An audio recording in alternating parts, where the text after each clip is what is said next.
Hey, welcome back to my YouTube channel. I want to tackle the question today. How do you know that the Quran is 100% in harmony with modern science? That means there's nothing in the Quran which contradicts modern science or in some way is conflicting with it. It's 100% in harmony. So here's how we thought about doing it, producing real objective evidence to prove that. So let me tell you how you can do that today and how we have actually been able to do that. So let me present this evidence for you. So a little while back, about a year and a half ago, we put out some challenges for discussions, some debates, whatever, on the topic, is the Quran in complete harmony with modern science? There are many critics out there. There are many people who have had like YouTube pages who have claimed that the Quran has all kinds of scientific contradictions. People like, I'll just throw out some names, the Rationalizer, David Wood, basically a lot of different critics. So we invited them to have a discussion on it. In the beginning, everybody came forward. Oh, well, sure. You want to discuss other contradictions of the Quran? Yeah, no problem. They all came out willingly. But after these discussions started happening, a winning argument began to emerge out of that. And that if you look at the Quran and you look at the text, you will never find any explicit contradiction with modern science. All the claims of scientific errors were nothing more than their own interpretation. I want you to view those debates. I want you to look at this from this critical eye. Is this guy just giving me his interpretation, or is it explicit? Now, I'm going to share my desktop just so I can kind of show you these debates. They're also going to be made available inside the description of this video, so don't worry about that. So you don't have to go hunt and peck for it. So let me just share this with you real quick here. So, okay, here we go. Oh, by the way, just off topic, there is this hoax which is being perpetrated that I tried to change the topic in the middle of a debate. No such thing. If you want, you can watch that video, which also brings up another point. So, I think what happens is when people lose debates, they engage in a lot of negative behavior. And we'll talk about that as well later. But let me first get these discussions in your hands here. So the first one, there's three. There's been many discussions and debates on them. They all yield the same result. But I want to get these three in your hands because, I know it's a lot to watch. You can watch these in your car when you're working out, Bluetooth. You can connect it to your phone. But look at it from this critical eye. That is this guy just giving me his interpretation, or is this really something explicit? So this is the first debate, and I want to say something about that as well. And this is something I kind of noticed over the years. I've noticed that there are some people who don't have the ability, or they're not very good at it, in determining something which is explicitly written in the text versus something which is just an interpretation. And maybe that's what makes me different. Maybe that's what makes me kind of unique here in the sense, like, I could listen to this discussions and debates and it seems like I'm always the first one to kind of figure out, oh, by the way, you're giving your interpretation that's not explicitly written. I don't know, but so this may be a skill which people have to kind of some people may have to kind of get better at. But anyway, so I want to play this one little clip for you, because here, this is a guy who, his name is Abdullah Samir. He basically tried to claim that there were scientific errors in the Quran. So here's where I confront him point blank. Let's play this for a little bit. And the moon orbit around the earth. It's got to be explicit, not like, well, it kind of seems like it's saying that. Okay, no, because you're not going to accept that from me, and I'm not going to accept that from you. Let's just, and this is my point, we have to get some consistency here. We cannot read into the Quran what we think it is saying. That's the intention fallacy. Like, oh, I know, you're trying to judge this work of art by saying, oh, I know the real intent of the artist. That's the intention fallacy. So I want you to listen here and see if he's even able to produce an explicit scientific error. the next debate, the next discussion. So this is where I take on two Christians at one time, and yeah, it wasn't fair. You know, they kind of threw hundreds of points at me. I wasn't able to address all of them. I told, listen, you're throwing a lot at me, or I really can't address all of them. So this is a good one, which you can listen to over here. And the next one, this is really the best one because it's really, this is with Dr. John McLatchie. And so my point is this, look, if you listen to this discussions here, you will see, in fact, let me play over here. I confront him once again. Where are the explicit contradictions? Let's play that. Does the Quran explicitly say that the sun and the moon share an orbit? Is that a yes or no question? It's implied. Okay, so when you say implied, this means this is an interpretation. So it goes through, he basically said, oh, well, he lists many so-called scientific errors. And so everything was, I asked the same question. Is this really explicit or is this your interpretation? And he would basically say the same thing. It is implied. So but all the discussions and debates have ended out like this. So now here's what has happened.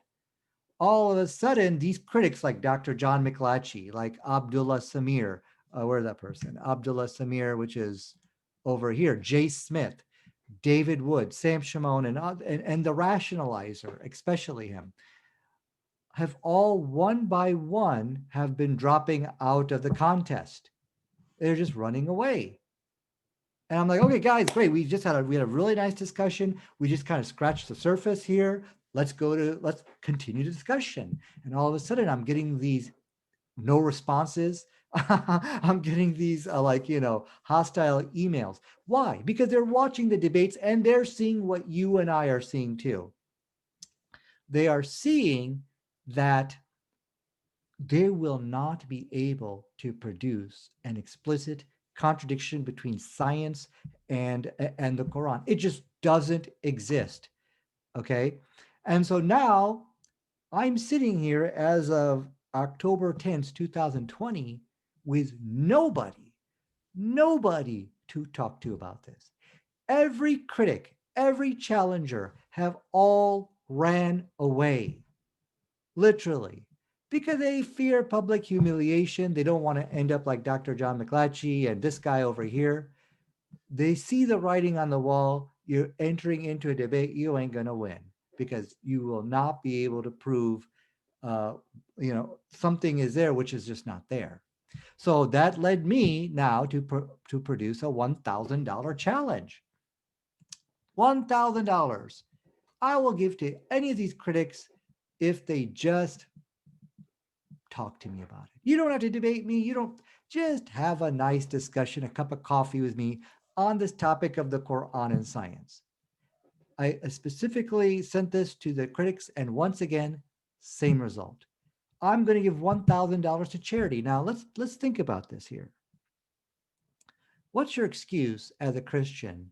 And people like David Wood, Sam Shimon, and all these other Christians, Jay Smith, what's your excuse here for not taking that $1,000, which I will donate to charity if you want me to?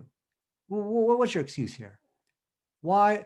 If you say, well, Nadir is a fool, Nadir is an embarrassment to Islam, Nadir is this, Nadir is that, he's not worth my time. Like maybe there could be some truth in that. But there's something more here. Why would you not take that money? There's only one real reason. It's because you fear something. You know you're not going to do good in those debates. You're not going to be able to prove your point. So the $1,000 challenge proves beyond a reasonable shadow of a doubt that they are not able to challenge the Quran. Now, this challenge is still there. It's there. Anybody can contact me and say, you know what, I'll take you up on your challenge. So in conclusion here, let's talk about some scientific errors. This isn't hard. You should be able to copy and paste stuff from like a scientific textbook and match it up and show a scientific error. Like, for example, the Bible. Let's give some examples of some scientific errors, because I want to ask, why can't you do that with the Quran? So here is a book here. The Bible inside the book in Mark chapter 4, verse 30. It says a mustard seed is the smallest seed you plant in the ground. We know that's not true. I'm copying and pasting this from this, what's it called? This website here, which is a scientific reference showing that orchid seeds are actually much more smaller. Now, at this point, the Christians start getting into the interpretations here. Oh, no, you see, he's just talking to the knowledge of the people at that time. He's being metaphorical. He's being, allegorical, because this is a common hoax. This is a common, you could say, deceit that the believers of these religions, when they, because all these books have scientific errors in them except the Quran. So what people do is that under the wet blanket of metaphorical, they tuck under the error so that it remains undetected. So that was a very important point I would raise inside these debates. I say, hey, listen, when you hear them, do you ever see me say, oh, that's allegorical, that's metaphorical? Oh, no, he's just talking to the people's knowledge at that time. It was only meant for the people at that time. It doesn't apply now. That's the way all religions defend the scientific errors in their books, not just Christians. And I can assure you, if you talk to a Christian about this, you will not get a better response than what I've just sent to you. But it's a facade. It's a hoodwinkle. You are denying the text.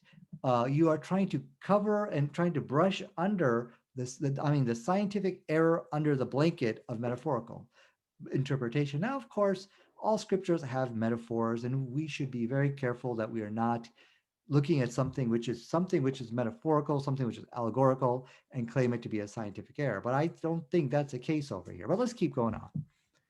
Aristotle said that, talking about bees, that it is impossible that some of them should be male and female. But science says worker bees are all female. Bees do have gender, and there's my reference right there. Okay, Parmenides said that the sex of the embryo was determined by the side of the womb in which it is developed. But we all know from science today that the dad's sperm determines whether a baby will be a boy or a girl. So in conclusion to all of this, this is my question I want to leave you with. Look, if the Quran really had scientific errors in it, it would be easy. You should be able to show you what I've shown you from the different texts. And I mean, almost all these books have scientific errors in it. And take the $1,000. Do exactly what I just showed you and show the explicit contradiction with the Quran and take the $1,000. And I wouldn't be sitting here by myself, all by my lonesome here, which is very, very different now. If you've looked at all my past videos, it's always debating and talking with somebody. I'm sitting here all by myself. Do you know why?